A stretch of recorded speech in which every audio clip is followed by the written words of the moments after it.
इसलिए कन्हैया अपने गांव के सभी ग्वाल बालकों को लेकर एक मंडली बनाया, जिस मंडली के नाम रखा उन्हें चौरजा वृत्ति मंडल। सभी घर के एक एक बालक को ले आया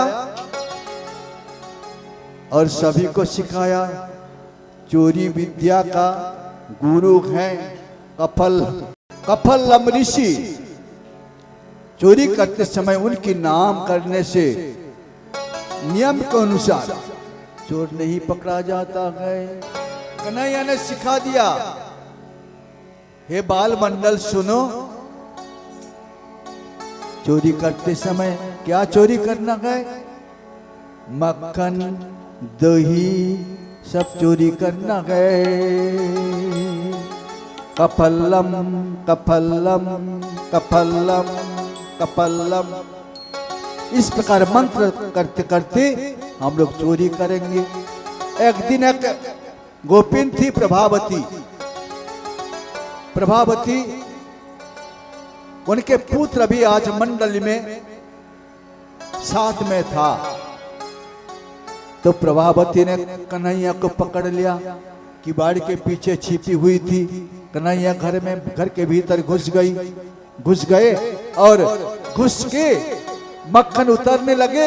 बस प्रभावती ने पकड़ लिया, पकड़ के उनका हाथ एक हाथ में पकड़ा और दूसरे हाथ में अपना घूंघट को पकड़ लिया, पकड़ के जा रही थी। गुना बीच में इस प्रकार रीति रिवाज पहले दिन में ये कोई बड़े बूढ़े गुणी जन आ रहे हैं, उनके आगे माताजी अपनी घूंघट खींच के जाती थी, मुंह नहीं दिखाती थी। तो आज प्रभावती भाई एक हाथ में घूंघट खींच लिया, दूसरे हाथ में कन्हैया को पकड़ा। कन्हैया पीछे खींच के जा रहे थे। कन्हैया बहुत चतुर थे। कन्हैया ने प्रभावती बाई के जो पुत्र हैं उनके इशारे से बुलाया, वो आ गया। आते ही कन्हैया ने बड़ी मुश्किल से प्रभावती के हाथ से अपने हाथ खिसक लिया और उनके बेटा के हाथ वहां पर भर दिया। अब प्रभावती बाई ने अपने बेटा का हाथ पकड़ के जा रहे हैं।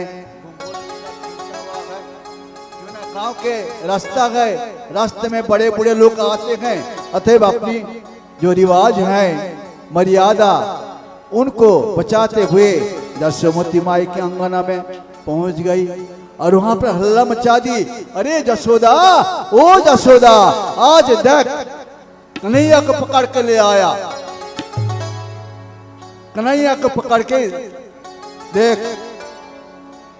अब माँ जसोदा घर से निकल के देखी, अरे बाबरी भाई, तुम्हारे हाथ में कौन है, देख लो तो पहले। जब घूंघट सरका के देखी तो अपने बेटा गए, सभी लोग हंस पड़े। ग्वाल वालों को ने कारण एक है, सभी लोग ये समझाना चाहते थे, गोपियों ने कन्हैया को देखने के लिए ही तरह तरह के झूठ मूठ आरोप लगाती हैं और कन्हैया को देखना और शिकायत करना बहाना बनाना। बोले गोपाल कृष्ण भगवान की जय। गौ चराते हुए यमुना किनारे कन्हैया जी एक दिन देखा असुर बगला के रूप लेके बैठा है।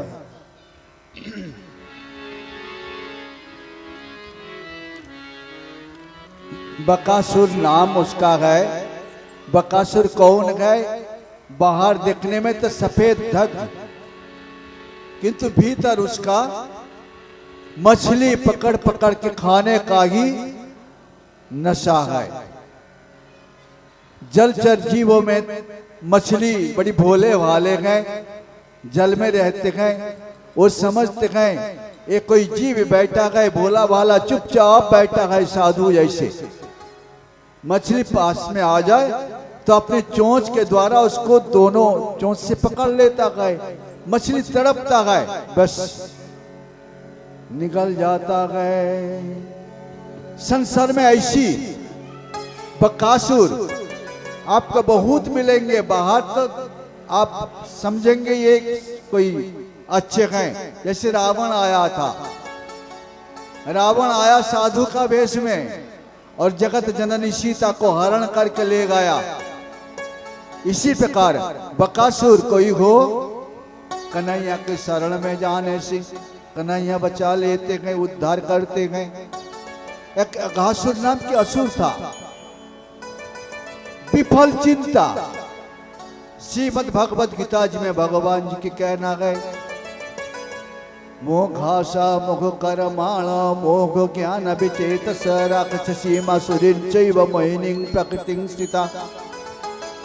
विफल आशा।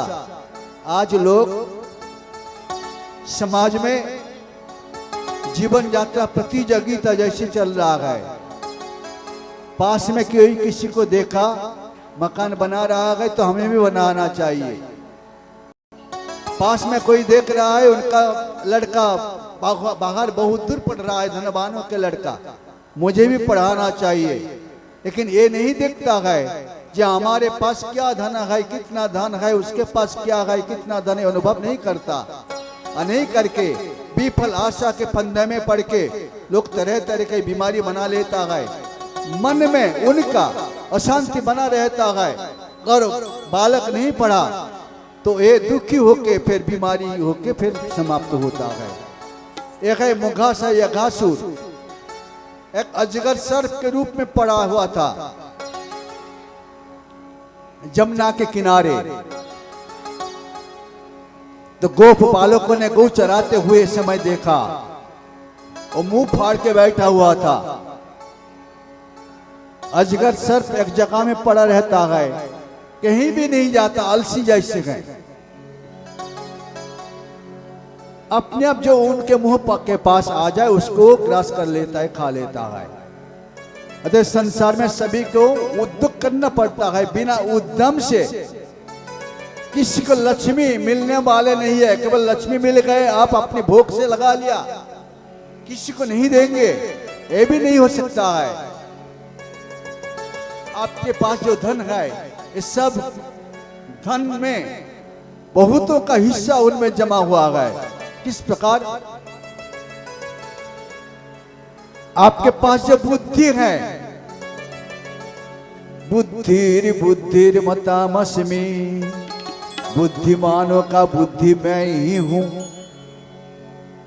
फिर आपने जब काम करने के लिए गए, आपके घर में इलेक्ट्रिक लाइट जला हुआ है, उसमें हर महीना में बिजली का बिल देना पड़ता है 5,000, 2,000, 1,000 जो जैसी। किंतु भगवान सूर्य भगवान के जो बिजली है आप मफूत ले रहे हैं और उनको क्या आप दे रहे हैं? मां नर्मदा जी का जल लेके आप किसानी कर रहे हैं, बदले में उनको क्या दे रहे हैं? हवा भगवान का है, हवा लेके आप अपनी खेत में सुखा रहे हैं, पटा रहे हैं, कुछ क्या क्या क्या नहीं कर रहे हैं।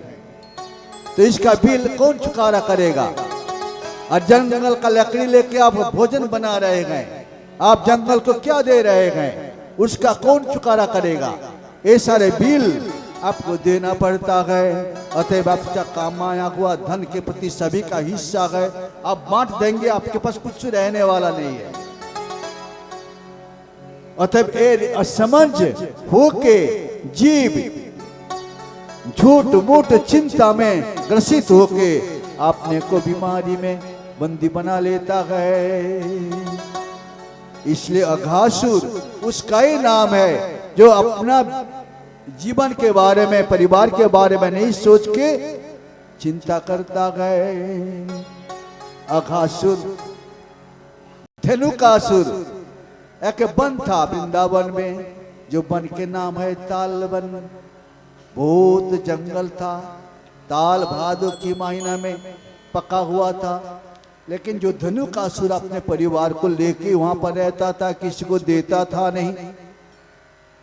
उसका सुगंध से भर जाता था जंगल सारे। एक बार गौ चराने के लिए कन्हैया भी गए, उनके बाल मित्र सारे गए गौ चराने। तो बाल मित्र ने भूखे में थे, दोपहर के समय उन लोगों ने निवेदन किया, हे कन्हैया ये बहुत फल पका हुआ है, ये फलों में से कुछ हमें ला दो, किंतु हम लोग नहीं जा सकते। बड़ी बलवान एक असुर है जिनके नाम धनुकासुर, जाओ। कन्हैया जी ने बलदाऊ से निवेदन किया, हे बलदाऊ जी आप समर्थ हैं, आप धर्म रक्षक हैं, हमारे बाल मित्र ने भूखे हैं,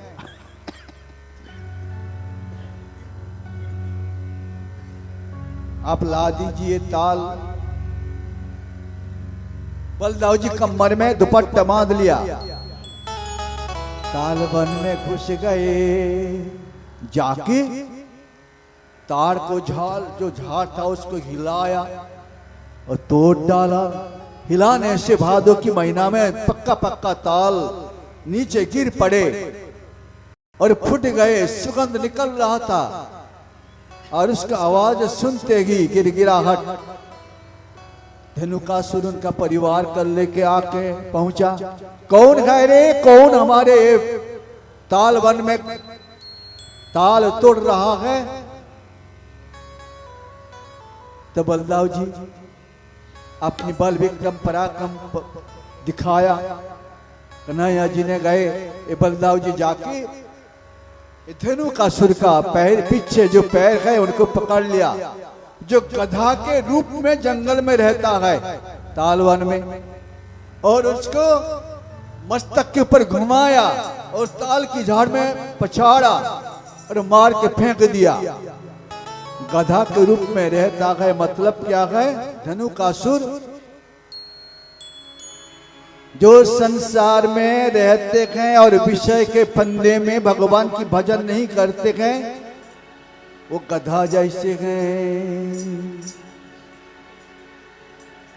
आपने देखा किराने की दुकान में गधा रहता है, शक्कर चावल गुड़ दाल मिश्री मक्खन सारे ढोता है, लेकिन किराने वालों ने उनको क्या खिलाता है? वही घास और पिटाई खिलाता है रोज। जीवन भर यही करते करते किराना का ही वो दुकानदार बढ़ा रहा है, दुकान बढ़ा रहा है, और उनको खाने के लिए मिलता है वही। तो संसार में फंसे हुए जीव किसी को ना देता है ना खुद खा रहा है। यही है संसार में धनुकासुर आप रख के जा रहे हैं। एक बाबा जी थे, रास्ते में जा रहे थे, रास्ते में एक सोने का ताल उनको मिला। मिलते उनने सोच रहे थे हमसे जो गरीब हैं मैं उनको दे दूंगा, और ताल लेके चले।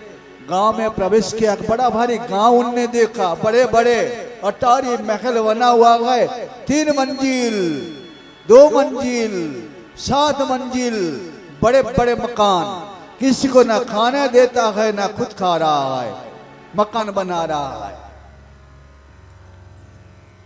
ओ बाबा जी जा रहे थे, गांव के इस पार से उस पार हो गए। गांव में धर्मशाला भी नहीं है, मंदिर भी अच्छा नहीं है। मंदिर में बैठ के परिक्रमवासी कुछ भोजन करे, कुछ आराम करे, ये भी नहीं है। तो बाबा जी इस पार से उस पार चले गए। बड़े बड़े मकान है, बड़े बड़े किवाड़ी लगा हुआ है, और किवाड़ी में लिखा हुआ है कुत्ता से सावधान, कुकुर से सावधान। कोई प्रवेश कर नहीं पाता, इस प्रकार हो रहा था। तो बाबा जी देख रहे थे एक किवाड़ी खुला हुआ है, और भीतर घुस गए। भीतर घुस के शाम को बाबा जी देख रहे थे उनके कर्मचारियों को उनने विदा कर रहे थे। एक कर्मचारी बोला, मैंने दिन भर आपके जमीन में काम किया और शाम को मुझे इतने पैसे क्यों दे रहे हैं, ज्यादा थोड़ा दीजिए बाबा जी। उनने कहा नहीं ले जाओ। मजदूरों के साथ झगड़ा करता है, मेहनत करने वालों के लोग साथ झगड़ा करता है। बस बाबा जी उनके पास खड़े हो गए। जो सोने का ताल ले गए थे वही ताल उनको दे रहे थे। ये मेरे नजर में मैंने ये देखा तुम ही सबसे गरीब हो। कैसे मैं गरीब ना, मैं देखा शाम को मजदूरों को दिन भर तुमने मेहनत कराया, तुम्हारे जमीन में उसने तुमको स्वस्थ और सुखी आराम से रहने के लिए मेहनत किया, मत्थे का पसीना जमीन पर टपकाया, और शाम को तुम विदा कर रहे हो कम पैसा देके। तुम जरूर गरीब हो, तुमको मैं सोने का ताल दे रहा हूं। आज से मजदूरों का जितना पैसा कमाई का है उनको सही सही देना। और बेचारा शर्मिंदा हो गया, होके बाबा जी के चरणों में नतमस्तक हो गया, और गरीबों का पैसा उसी दिन से वो अच्छे तरीका से देने लगे। एक है संसार में धनुकासुर, गरीब को भी नहीं देता है, खुद भी नहीं खाता है, वही धन कहाँ जाता है मालूम है। आजकल देखो मुंबई हॉस्पिटल में भीड़, कलकत्ता हॉस्पिटल में भीड़, और भीड़ मद्रास में बंगालोर में भीड़। इलाज कराने के लिए कितना पैसा व्यय करता है, किंतु गरीबों को देना, परिक्रमावासी का सेवा करना ये नहीं बनता है। वही है व्यासदेव जी का धनुकासुर, जिन्होंने कृष्ण लीला में रूपक के रूप में वर्णन किया गया। बलदाव जी वही धनुकासुर को निधन किया। बोले गोपाल कृष्ण भगवान की जय। ओम नमो भगवते वासुदेवाय, ओम नमो भगवते वासुदेवाय, ओम नमो भगवते वासुदेवाय, ओम नमो भगवते वासुदेवाय, ओम नमो भगवते वासुदेवाय, ओम नमो भगवते वासुदेवाय, ओम नमो भगवते वासुदेवाय, ओम नमो भगवते वासुदेवाय। अब कन्हैया जी ने ब्रज गोपियों को आनंदित करने के लिए ही एक कार्तिक के महीना गए, हेमंते प्रथमो मासी, हेमंत ऋतु का पहले मास में ब्रज गोपियों ने जमुना जल में प्रतिदिन जाती गए, स्नान बनाती गए, बालू इकट्ठे करके, मतलब रेती इकट्ठे करके कात्यायनी देवी का पूजा करती गए, कात्यायनी माता से निवेदन करती गए, हे कात्यायनी माता जी हमें नंद कुमार पति के रूप में प्राप्त हो। उनके पूजा से माता जी प्रसन्न हो गई, प्रसन्न होकर आशीर्वाद दिया। तथास्तु कन्हैया ने बंसी की वजन बजाते हुए सभी को संकेत में बता दिया, रात्रि 10 बजे के बाद आप लोग चले आना। सेवा कुंज में आज रास का उत्सव है, रास पूर्णिमा के दिन उनने बुलाया था। ब्रज गोपियों ने सवेरे सवेरे अपनी अपनी फूल पत्तियां माला, देखा ना कि बनमाला, एक बाबा ने बनमाला बनाते गए, कहीं भी भागवत में जाते गए, जंगल का फूल तोड़ ताड़ के लाते हैं। ये देखिए जंगल का फूल, इसको कभी कोई प्यार नहीं करता है, इतने प्यार करते हैं। कल बनाया था खेत में, एक प्रकार की घास होता है, उसका फूल लगता है, उसको तोड़ के माला बनाया। कितनी माला सुंदर। तो इस प्रकार माला बनाई, कन्हैया के लिए सारे सज्जिया किया। रात्रि के समय सेवा कुंज में जब बंसी बजने लगे, रासोत सब संग कविते गोपी मंडल मंडिते, योगेश्वरेण कृष्णेनोस्ता संग मध्य दयोर्दयो। ब्रज गोपियां परिवार वालों को खिला के पिला के सुला दिया, बच्चों को सुला दिया और निकल पड़ी। सभी लोगों ने अपनी अपनी सामान लेके, लेकिन उतावली में इतनी थी, वेशभूषा बदल के जो चरण का अलंकार उसके गले में लगा ली, नाक का कान में लगा ली। इस प्रकार के उतावली में जाके पहुंच गई। सभी के मन में बोलो कृष्णा कृष्णा कृष्णा, बोलो राधे राधे राधे, बोलो कृष्णा कृष्णा कृष्णा, बोलो राधे राधे राधे, बोलो कृष्णा कृष्णा कृष्णा, राधे राधे राधे, कृष्णा कृष्णा कृष्णा, राधे राधे राधे। दिन भर कृष्णा कृष्णा करते करते उनका तन मन सब कृष्णमय हो गए। वासना विनाश हो जाए तब वासुदेव मिलने में देर नहीं है। आप कृष्णा कृष्णा रट लगाएंगे तो आपका मन तन सब कृष्णमय हो जाएंगे। रात को सभी लोगों ने पहुंच गए। चंद्रमा आकाश मंडल में उदय हो गए थे। उनका किरण जाल चारों दिशा उजालिया कर दिए थे और सभी लोगों ने नृत्य गीत करने लगे। गीत गा रहे थे, नाच रहे थे, आनंद उत्सव मना रहे थे। दो दो गोपियों के बीच में एक एक कन्हैया विराजमान गए। बड़ी सुंदर छंद से नच रही थी गोपियों ने। कन्हैया को पसंद आ जाए इतनी सुंदर नृत्य देखने के लिए देवता लोग आकाश मंडल में विमान पर बैठ के देख रहे थे। रास उत्सव रसो वैसा रस, आत्मा रस जब तक जीव को नहीं मिलता है तब तब संसार की यातायात में वो भटकते रहते गए। जब आत्मरस उनको प्राप्ति हो जाए, वही रास पूर्णिमा के दिन गोपियों ने कृष्ण को परमात्मा को प्रसन्न किया। प्रसन्न होते ही अकोई तब कृष्ण प्रेम यन जाम्बु न दगे, वही पे प्रेम निलुक न होय।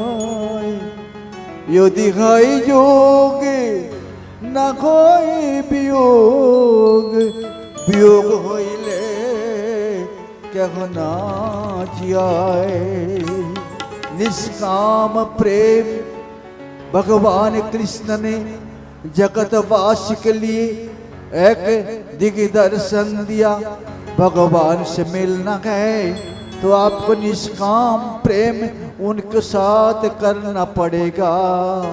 जैसे सुदामा ने किया था। सुदामा ने भगवान जी से कुछ मांगा नहीं। दारिद्र सीमा के नीचे उनका जीवनचर्या रहा, तब भी वो सब कुछ सहन किया, भगवान का भक्ति किया। भगवान अपने को उनके पास निवेदन कर दिया। रास उत्सव के बाद अब कंस को पता चला। कंस ने देखा वृंदावन में जो कन्हैया के रूप में एक बालक है वही मेरा हत्यारा है। अब बैठक बुलाया, सारे असुरों ने आ गए।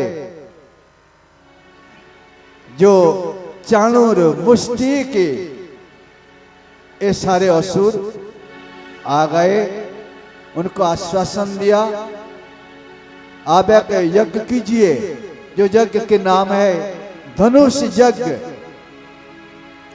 और सारे ब्रजबालक, ब्रज गोपाल सभी को बुला लीजिए। बुला के यहीं पर कौशल से कन्हैया को मार डालेंगे। कन्हैया को बुलाने के लिए अक्रूर गए थे, बुला के ले आए। कन्हैया ने जब मथुरा मंडल में पहुंचा, मथुरा के नगरवासिनी, नगरवासी सभी ने सुना था। बड़े बड़े पहलवान को पाल पोस के रखा था कंस ने। हाथ में दही, दूध, मक्खन, घी बिकने के लिए आती थी ब्रज गोपियों ने। कंस ने अपने पहलवानों से वही मक्खन मिश्री सारे ले लेते थे जबरन, और पहलवानों को पालते थे।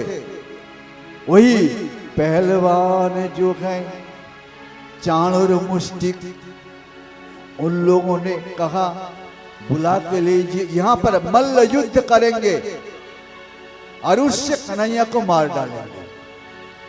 अक्रूर ले आया और ब्रजवासियों ने कन्हैया को देखने के लिए बड़ी उत्सुक थे, उत्कंठित थे। ब्रज मथुरा के जितनी नागरिक हैं सभी लोग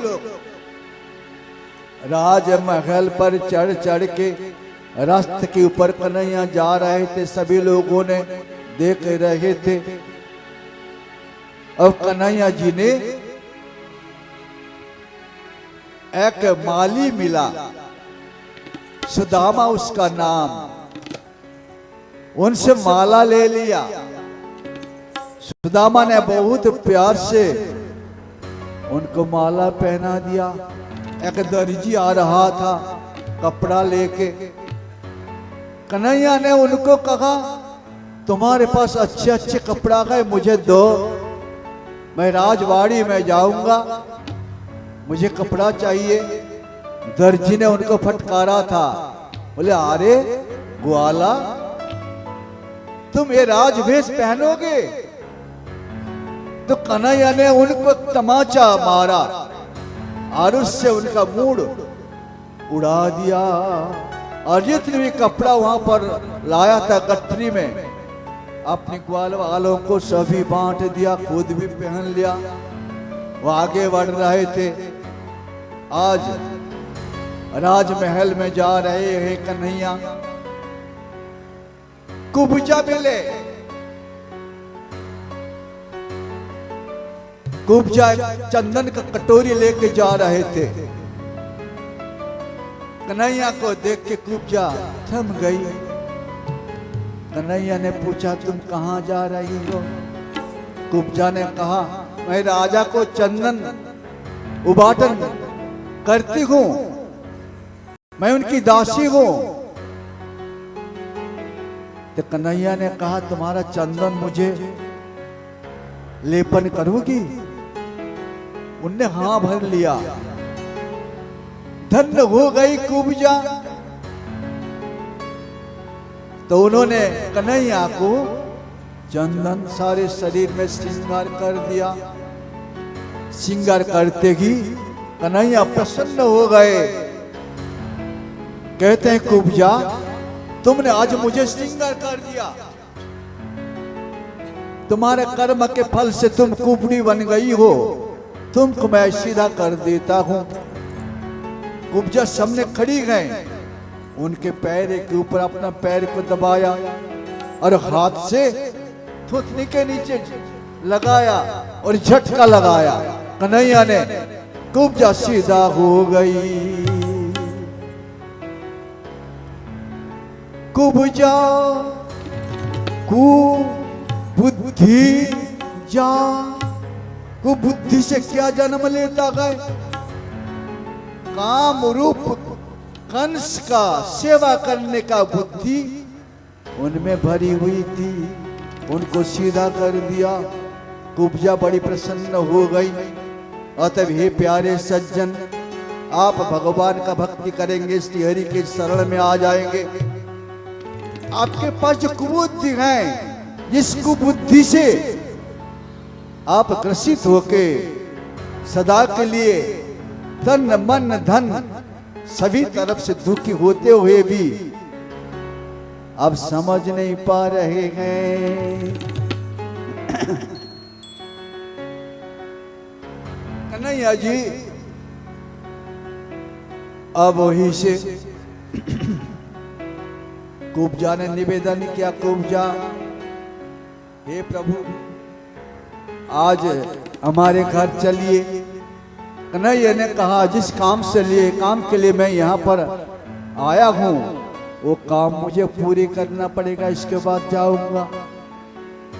गए राजमहल में जहाँ पर अखाड़ा लगा हुआ था, बड़ा भारी सभा मंडप बना हुआ था, एक धनुष रखा हुआ था।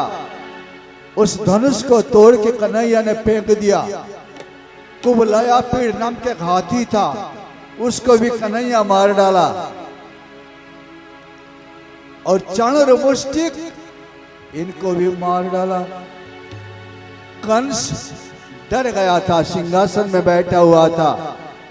उनके पास गए, उनका चोटी पकड़ा, चोटी पकड़ के नीचे घसीट के ले आए, गर्दन मस्काया और जमीन पर खूब घसीटा। कंस का निधन हो गया। मामा हो गया तो क्या हो गया, कंस मामा जी थे। किंतु कृष्ण ने देखा दुष्ट संसार में जितने दिन रहेगा उतने दिन सभी को त्रस्त करेगा, इसके पहले इसको मार डालो। मार डाला था। बोलिए गोपाल कृष्ण भगवान की जय। कंस का मृत्यु हो जाने के बाद मथुरा के सिंहासन में उग्रसेन को राजा बना दिया और अपनी पिता माता को उन्हें उद्धार कर लिया, जेल से उन्हें निकाल लिया। माता पिताजी से निवेदन किया था, हे माता पिताजी मैं 11-12 साल का हो गया, किंतु कंस की डर से मैं आपका सेवा सत्कार नहीं कर पाया। पुत्र होके जो माता पिता का सेवा नहीं करता है उनका नरक वास हो जाता है, सामर्थ्य होते हुए भी। अतः मुझे मेरा गलती आप क्षमा कर देना। माता पिताजी उनको गोदी भर लिया और कहते हैं पुत्र तुम जैसे पुत्र मुझे मिला, मैं धन्य हो गया जीवन में, मुझे कुछ नहीं चाहिए। अब कन्हैया ने देखा माता पिता अगर मुझे परमात्मा समझ लेगी तब पुत्र का जो सुख उनसे प्राप्त नहीं होगा। अतएव उनका बुद्धि जो है वो बुद्धि को मोहित किया जाए। ने जोग माया को बुलाया और माता पिता का बुद्धि को मोहित कर दिया। माता पिताजी उनको पुत्र के रूप में समझने लगे। वही है आपके पास जो भी संतान संतति है सारे भगवान की ही अंश है, इस प्रकार समझ लीजिएगा तो आपका कल्याण होगा। अब कन्हैया जी अपने फुआ जी जो हस्तिनापुर में निवास करती है कुंती माता, उनके परिवार वाले धृतराष्ट्र कुंती माता के पुत्र के साथ कैसी बर्ताव करते हैं उसको जानने के लिए अक्रूर को भेज दिया। अक्रूर गए, सभी के साथ मिले, वहां पर जो भी देखा जो भी सुना सारे हस्तिनापुर से लौट के आके कन्हैया बलराम जी के पास बता दिया था। जब मनुष्य प्रत्येक क्षण भगवान श्री कृष्ण की मनोहारिणी लीला कथा का अधिक श्रवण कीर्तन और चिंतन करने लगता है तब उसकी यही भक्ति उसे भगवान के परम धाम में पहुंचा देती है। यद्यपि काल की गति के परे पहुंच जाना बहुत ही कठिन है, परंतु भगवान के धाम में काल की दाल नहीं गलती, या यहाँ तक पहुँच ही नहीं पाता। उसी धाम की प्राप्ति के लिए अनेक सम्राटों ने अपना राजपाट छोड़कर तपस्या करने के उद्देश्य से जंगल की ओर यात्रा की है। इसलिए मनुष्य को उनकी लीला कथा का ही श्रवण करना चाहिए। ओम श्रीमद् भागवते महापुराणे वैयासिक्याम अष्टादश सहस्रायाम पारमहंस संगीतायाम दशम स्कंदे उत्तरार्धे श्री कृष्ण चरितानुवर्णनम नाम नवतितमोऽध्याय। ओम नमो भगवते वासुदेवाय।